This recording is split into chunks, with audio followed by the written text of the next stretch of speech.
নমস্কার সকলকে, আবার চলে এলাম আর একটা ভিডিও নিয়ে। আজ 29শে জানুয়ারি 2025। আজকে যাচ্ছি মাসাঞ্জোর। হ্যাঁ, ঝাড়খণ্ডের সেই মাসাঞ্জোর, ময়ূরাক্ষী নদীর উপরে তৈরি বাঁধ এবং একটি জলাধার, যেখান থেকে একটা জলবিদ্যুৎ প্রকল্পের উৎপত্তি হয়েছে। এই ময়ূরাক্ষী নদী, যেটি দেওঘরের ত্রিকুট পাহাড় থেকে উৎপন্ন হয়েছে আর হুগলি নদীতে গিয়ে এসে মিশেছে। তো এই ময়ূরাক্ষী নদীর উপর আরেকটি ব্যারাজ রয়েছে, সেটা হচ্ছে তিলপাড়া ব্যারাজ বা তিলপাড়া বাঁধ। আর এখন যেখানে যাচ্ছি মাসাঞ্জোর, যেটা একটা উৎকৃষ্ট পিকনিক স্পট। আজকে আমরা এমনি ভ্রমণে যাচ্ছি, মাসাঞ্জোরের যে জলাধার রয়েছে সেখানে বোটিং করব। আপনারা সঙ্গে থাকবেন, আমি চেষ্টা করব আপনাদেরকে গুরুত্বপূর্ণ তথ্য সেগুলো সব একে একে দিতে। আপনারা আমার সঙ্গে আছেন, আমার ভিডিও দেখছেন, এটা আমার ভালো লাগছে। আমিও চেষ্টা করছি আপনাদেরকে নতুন নতুন ভ্রমণের ভিডিও যাতে আরও বেশি করে দিতে পারি। আজকে আমি একা নই, আজ আমার সঙ্গে আমার সহকর্মীরা আছে, তাদের আমি এক এক করে পরিচয় করাবো। দেখতে থাকুন, আমার সঙ্গে থাকুন। কলকাতা থেকে মাসাঞ্জোরের দূরত্ব হচ্ছে 270 কিলোমিটার। যারা ট্রেন পথে মাসাঞ্জোর আসবেন তারা সিউড়িতে নেমে সিউড়ি থেকে 36 কিলোমিটার দূর মাসাঞ্জোরে যেতে পারেন। এছাড়াও সিউড়ি থেকে দুমকাগামী যে সমস্ত বাস, সেগুলোও কিন্তু মাসাঞ্জোরের উপর দিয়ে যায়। আজকে আমার সঙ্গে আছে আমারই সহকর্মী প্রদীপ দা। বলো হাই হ্যালো কিছু একটা করো। এই যে প্রদীপ দা, এই হচ্ছে শঙ্কর দা, আর এই হচ্ছে ওয়ান অ্যান্ড অনলি সুমন। এই আমাদের সিদ্দিক বাবু, কমলা লেবু নিয়ে আমাদের কাছে অপেক্ষা করছেন আমাদের জন্য। যাবেন? না আমার কাজ আছে। বেশ, যে জায়গাটিতে আমরা প্রথমেই হল্ট করলাম সেটা হচ্ছে কীর্ণাহার, বীরভূমের একটি ছোট্ট অঞ্চল, শহরের মতোই প্রায় বলা চলে। তো এখানে প্রাথমিকভাবে আমরা একটু ব্রেকফাস্ট করে নেব। এই যে শঙ্করদা, সুমন, কেনাকাটা চলছে। কীর্ণাহার এমনি মোটামুটি উন্নত একটি জায়গা। তো এখানে আমরা প্রাথমিকভাবে একটা হল্ট নিলাম। আমরা শেল্টার নিচ্ছি। আপাতত আমরা যেখানে আছি এটা কীর্ণাহার। এই কীর্ণাহারে আমরা এই জন্য আছি, এখানে আমরা একটুখানি বিভারেজের জন্য প্রতীক্ষা করছি। লেটস হোপ যে আমরা কিছু পাবো এখানে। আমি পরে বলবো পাচ্ছে এটা কেন বলা হচ্ছে। আর একজন গেছে চপ মুড়ি কিনতে, এখানকার চপ নাকি ভালো, এবং তার জন্য সে 2 কিলোমিটার মোটামুটি হাঁটতে হাঁটতে এই যে আসছে চপ মুড়ি নিয়ে। পেলে? কত দূর এখান থেকে? 1 মিনিট। ও আচ্ছা, জলের বোতল লোড হলো।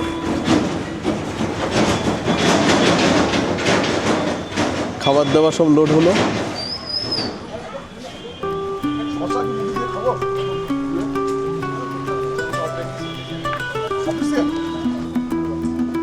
কেমন লাগছে?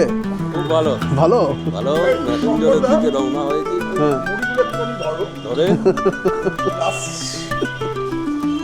তাড়াতাড়ি আসবি, বেশি করবে না। দারুণ খেতে কিন্তু। অনুষ্ঠানে গেলে না চপমুড়িটা ভালো খেতে না? দারুণ খেতে, বেশ পরিষ্কার পরিচ্ছন্ন। কীর্ণাহারে এলে চপমুড়ি রেকমেন্ডেড। এমনভাবে খাচ্ছে যেন ললিপপ খাচ্ছে, চিকেন।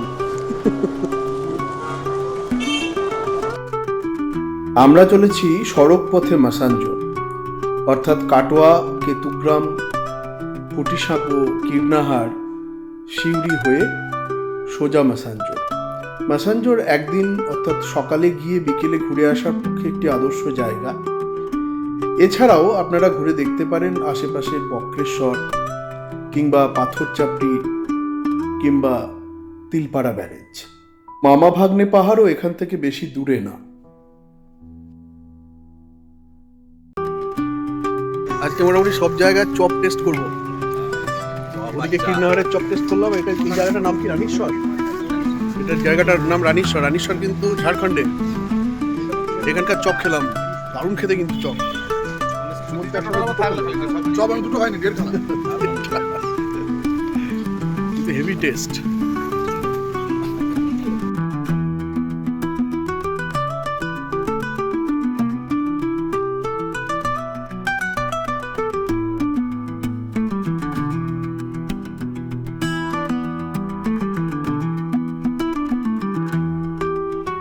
ঝাড়খণ্ডে ঢুকেই রাস্তায় যে জিনিসটা প্রথমেই নজরে পড়বে সেটি হচ্ছে এরকম অনুচ্চ পাহাড়।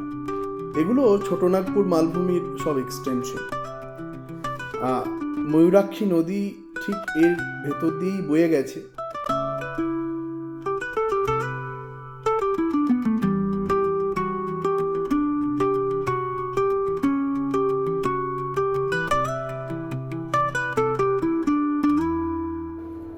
অবশেষে আমরা পৌঁছে গেলাম ময়ূরাক্ষী নদীর উপর 2100 ফুট লম্বা এবং 155 ফুট উঁচু এই মাসাঞ্জোর বাঁধে। এই হচ্ছে মাসাঞ্জোর। এটা হচ্ছে ময়ূরাক্ষী নদী। তার জলটাকে ঘিরে রেখে এই অঞ্চলটিতে একটি জলবিদ্যুৎ প্রকল্প অর্থাৎ হাইডেল প্রজেক্ট করা হয়েছে। কি হলো, বাঁধা আছে? চাবি নাই?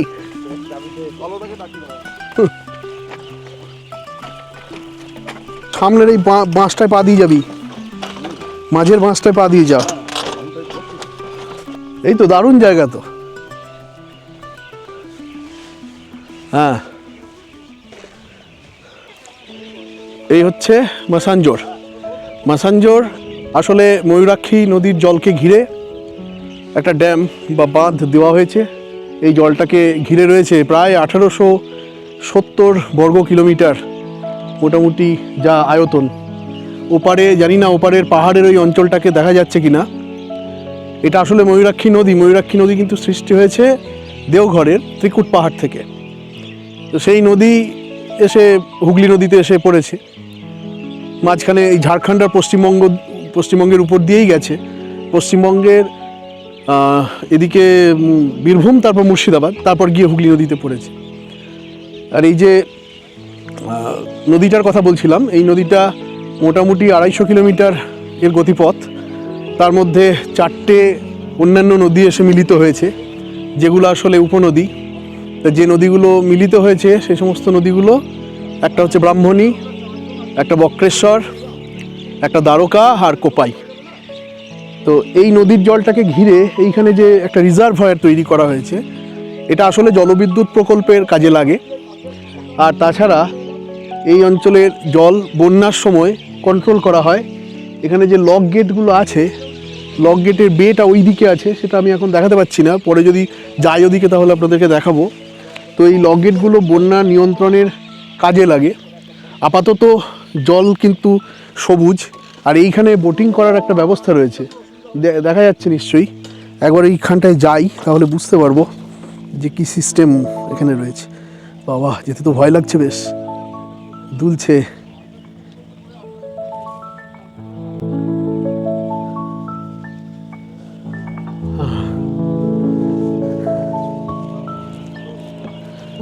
অ্যারোড্রাম দেওয়া আছে, এগুলো সব। এই ড্রামগুলো অ্যাকচুয়ালি বোটিং করার সময় কাজে লাগে, কিন্তু বোটিং করার জন্য এখানে কাউকে পাচ্ছি না। সুতরাং জানি না কেউ কোনোভাবে এই মুহূর্তে এখানে বোটিং করার জন্য কাউকে কেন পাওয়া যাচ্ছে না। তবে জায়গাটি কিন্তু খুব সুন্দর, তাই না? মানে এই যে পাহাড়টা দেখা যাচ্ছে, এই পাহাড়টা কিন্তু সত্যি একটা উৎকৃষ্ট জায়গা। আহা, জল দারুণ, একদম সবুজ স্বচ্ছ জল, তার সঙ্গে হালকা হাওয়াতে একটা আলোড়ন স্রোতের সৃষ্টি করেছে। অদ্ভুত সুন্দর। এই যে ময়ূরাক্ষীর উপরে মাসাঞ্জোরের যে ড্যাম, এটি আসলে কানাডা ড্যামও বলা হয়। তার কারণ হচ্ছে কানাডার যিনি বিদেশ মন্ত্রী, এই বিদেশ মন্ত্রকের তরফ থেকে তখন গম বা অন্যান্য জিনিসপত্র যেগুলো রপ্তানি করা হয়েছে ভারতবর্ষে, তার বদলে যে ইন্ডিয়ান কারেন্সি বা ইন্ডিয়ান রুপি কানাডার বিদেশ মন্ত্রকের তরফে লাভ হয়েছে, সেই টাকাগুলোই কিন্তু এই মাসাঞ্জোর ড্যাম প্রকল্পে কাজে লাগানো হয়েছে। মোটামুটি 1955 সাল নাগাদ এই ব্যাপারটা শুরু। তারপর আস্তে আস্তে ভারত সরকার এই ব্যাপারটাকে টেক ওভার করে এবং ঝাড়খণ্ড সরকারও এটা দেখভাল করে। কিন্তু কানাডার যদি প্রযুক্তি বা কানাডার যদি ওই সাহায্যটা না থাকতো তাহলে হয়তো মাসাঞ্জোর ড্যাম তৈরি হতো না। দারুণ একটা ব্যাপার। এখানে কেউ থাকতে চাইলে পশ্চিমবঙ্গ সরকারের সেচ বিভাগের অধীনে ময়ূরাক্ষী ভবন রয়েছে, যেটি কলকাতার সল্টলেকের জল সম্পদ ভবন থেকে বুকিং করা যায়। এছাড়া ঝাড়খণ্ড সরকারের সেচ বাংলো রয়েছে, আর রয়েছে পশ্চিমবঙ্গ সরকারের যুব আবাস, যেটি যুব কল্যাণ অফিস কলকাতা থেকে বুক করা যেতে পারে। এছাড়াও আরও ছোটোখাটো রিসর্ট তো রয়েছেই। এই সংগদা, কিসে এলে? কিসে এলে? প্লেনে। কোথায় নামলে? এই এয়ারপোর্ট। জলের ওপর ভাসমান এয়ারপোর্ট। হ্যাঁ, এই প্রদীপ দা কি খেলে? মটরশুটি। মটরশুটি খেয়ে নেশা হয়ে গেল? ফুল ফুল। আমি ময়লা, আমার এক ময়লাতেই নেশা, ফুল আর ময়লা একবারে, আর কিছু লাগবে না, ময়লা আর বিসলারি। প্রদীপ দা লম্বক করো না। এই দেখুন লকপক করতে করতে যাচ্ছে। হ্যাঁ দেখো আসতে। এই যে বাবা শঙ্কর, বোম শঙ্কর ধ্যানে বসে গেছে।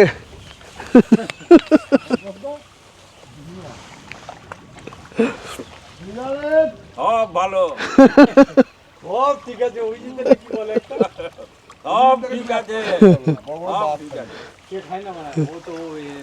এ আলোদাকে নিয়ে এলো না কেন?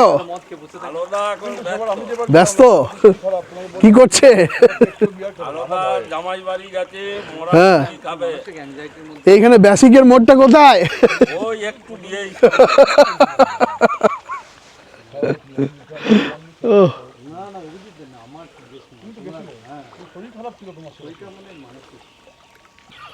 জাতীয় সঙ্গীত শুরু করো।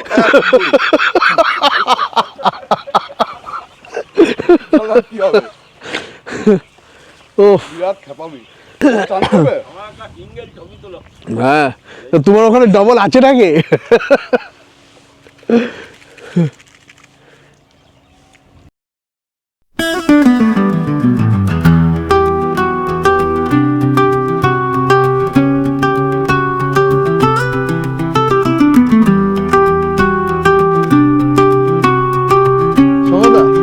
এই ছোট একটা স্টোভ আর একটা ছোট কুকার পরের বার থেকে নিয়ে আসবো। হ্যাঁ, ঠিকই বলেছো। দিয়ে চিকেন টিকেন কিনে নেবো, হ্যাঁ, দিয়ে এখানে এক জায়গায় রান্না করে নেবো। ঠিকই বলেছো, তুমি তো আছোই।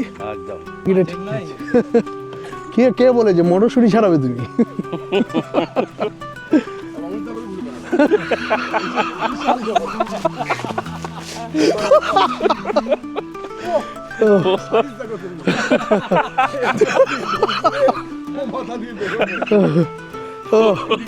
কি কি কি স্কিম আছে বোটিং এর? যেমন আছে লং রাইড আছে, শর্ট রাইড আছে, সুপার রাইড আছে, অ্যাডভেঞ্চার রাইড আছে। লং রাইড শর্ট রাইড বলতে কি রকম? লং রাইড আপনার যেটা হলো দূরত্ব লম্বা, আপনাকে দেখাতে দেখি। হুম।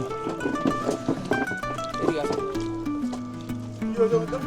লং রাইড যেটা আছে স্যার, হ্যাঁ সেটার মধ্যে এখানে একটা দ্বীপ আছে দেখুন। হ্যাঁ আছে। ওই দেখুন, হ্যাঁ। ওই দ্বীপের কাছাকাছি যাবে। এই দ্বীপটা? না না, এইটা না, মধ্যখানে আছে। ও ওই মধ্যখানে? আর বর্ডার নাই, তার পিছনে আছে, ঠিক আছে? আচ্ছা ওইখানে আপনার যাবে, একটু হোল্ড হবে জলের মধ্যে, হ্যাঁ। তারপরে ড্যাম দিক হয়ে ঘুরিয়ে নিয়ে আসবে। হ্যাঁ সেটা লং রাইড। আর শর্ট রাইড আপনারা এই কোটেজ সাইডে যাবে। হ্যাঁ এদিকে একটা কাঠের ঘর আছে, এই পাহাড়টা জাস্ট পেছন দিকে, আচ্ছা। ওইদিকে যাবে আর নিয়ে আসবে। সেটা 100 টাকা, ওটা 200 টাকা। একটা সুপার রাইড আছে পার পার্সন 350। 100 টাকা কত সময় লাগবে আর 200 টাকা কত সময় লাগবে? দেখুন, সময় যদি আপনি নেন তাহলে আপনাকে লং রাইড নিতে হবে, আর শর্ট রাইডে আপনার টাইম বেশি লাগবে না। যাবে বোট কোটেজ সাইডে আর রিটার্ন নিয়ে চলে আসবে।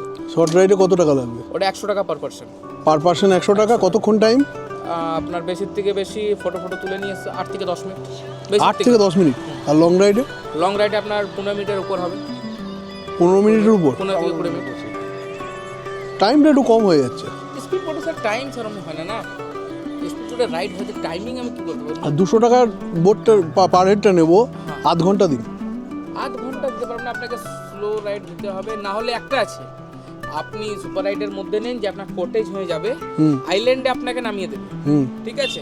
আপনারা ওখানে এনজয় করুন, থাকুন, আধ ঘন্টা 1 ঘন্টা 2 ঘন্টা যতক্ষণ থাকবেন থাকুন, বৈকাল 5টার আগে পড়ুন, ঠিক আছে? আপনাকে বোট ছেড়ে দিয়ে চলে আসবে। না অত টাইম নেই, না আপনি যতক্ষণ আপনি নেবেন, আধ ঘন্টায় নেবেন তো আধ ঘন্টায় দ্বীপে নেন, আপনাকে নামিয়ে দেবে, বোট চলে আসবে। আপনারা তারপর ঘোরাফেরা করার পর তারপর আপনি কল করবেন, বোট যাবে নিয়ে আসবে। আইল্যান্ডে কি আছে? আইল্যান্ডে কিছু না, মধ্যেখানে মানে চারিদিকে জল, মধ্যেখানে দ্বীপ আছে। ওখানে গিয়ে তো সময় কাটতে যাবে না, আপনি আধ ঘন্টা ঘুরিয়ে দিন, আমরা ঘুরবো, ঘুরে চলে আসবো। জাস্ট ও আইল্যান্ডে ফাইল্যান্ডে নাম মনে নেমে সময় কাটবে না, এই তো 4 জন আছে। তো আপনাকে ফুল বোট নিতে হবে, হ্যাঁ full body personal full body নেবো। পার্সোনাল আপনি লং রাইডটা নিয়ে নিন, ঠিক আছে? আপনাকে আমি টাইম দিতে পারবো। বেশ, ফুল বোট নিলে তাহলে আমি টাইম দিতে কি লাগবে কত? লাগবে না 8 সিটার 1600 টাকা। হ্যাঁ 1600 টাকা। তাহলে আর কি হলো, 200 টাকা করে তো জায়গায় 400 করে হয়ে যাচ্ছে। ফুল বোট আপনাকে তো 8 সিট আমাকে দিতে হবে না? আপনি ওটাই 1200 টাকায় করে দিন। না স্যার, মানে আপনি ফুল বোট আপনি নিজেই দেখুন, আমি আপনাকে টাইম দিচ্ছি, এমন নয় যে আপনাকে বলতে। আমি ঠিকই বলেছি, 1200 টাকাটা আপনি ভালো করে দেখুন। আপনি 200 করে বলেছিলেন, আমি 300 করে বলছি। আমি স্যার ওই কথাটা বলছেন, আমি ফুল বোট আপনাকে দিচ্ছি, শেয়ারিং এ না। আপনারা যদি 8 জন থাকতেন আমি কিছু বলতাম না, ফুল বোট আপনারই 4 জন থাকবে, ঠিক আছে? বোট আরামসে স্লো যাবে, ঠিক আছে? আমি 1200 টাকা ঠিকই বলেছি, আপনি 1200 টাকা করে দিন। হ্যাঁ এটা খারাপ হবে। আমি বলছি স্যার, আমরা একটা বোট রাইড নিলাম, পার্সোনাল বোট, পার হেড 400 করে বলছিল আধ ঘন্টা। এমনিতে বোটের যা নিয়ম, পার হেড 100 টাকা করে হলে 8 থেকে 10 মিনিট, আর পার হেড 200 টাকা করে একটা, ওটা মোটামুটি 15 মিনিট। আর আমরা একটা বোট নিজেরাই রিজার্ভ করে নিচ্ছি, স্পিড বোট, সেটা 1600 টাকা বলছিল, আমরা 1200 টাকা বললাম, শেষমেশ 1300 টাকায় রাজি হলো। আপনারা কিন্তু বার্গেনিং করবেন, যারা এখানে আসবেন অবশ্যই বার্গেন করবেন। এই লাইফ জ্যাকেট নিয়ে প্রস্তুত।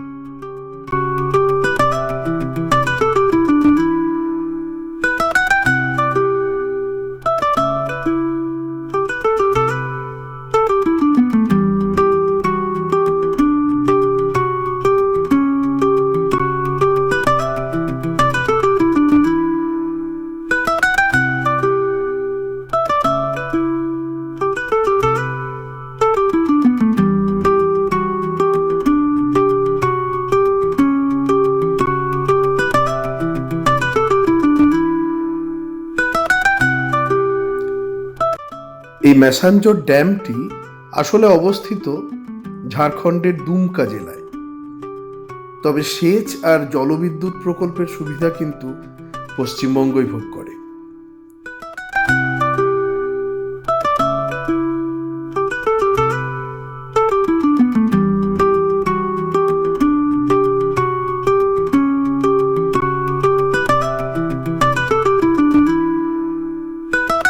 দিয়ে দেখা যাচ্ছে একটা আইল্যান্ড, আর একটা প্যাকেজও আছে এই বোটিংয়ে।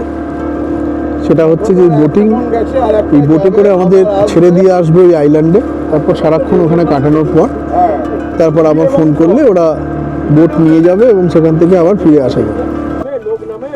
হ্যাঁ হ্যাঁ, এখন আমার মতো পরিস্থিতি তো নেই মনে হচ্ছে। তো মাঝে মাঝে মাছ ধরা হয়। হ্যাঁ ডেলি ধরে, কারা ধরে? কারা আবার মানুষে ধরে, জেলেরা ধরে। কি মাছ আছে? তাই ইলিশ আছে, ইলিশ। আচ্ছা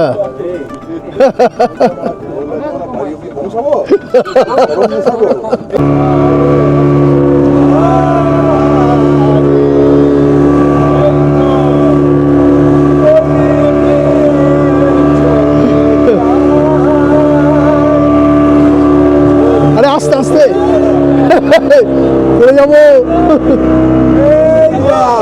পড়িয়ে গেলাম যে ছড়িয়ে রূপলি।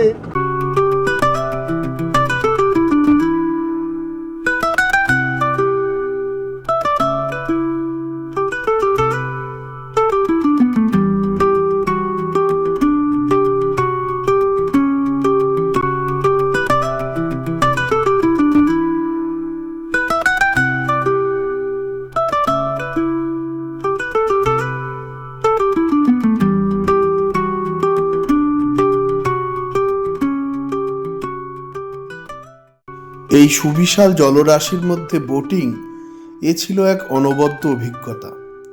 প্রিয় মানুষদের সঙ্গে এরকম একটি ভ্রমণ অনেক দিন মনে থাকবে।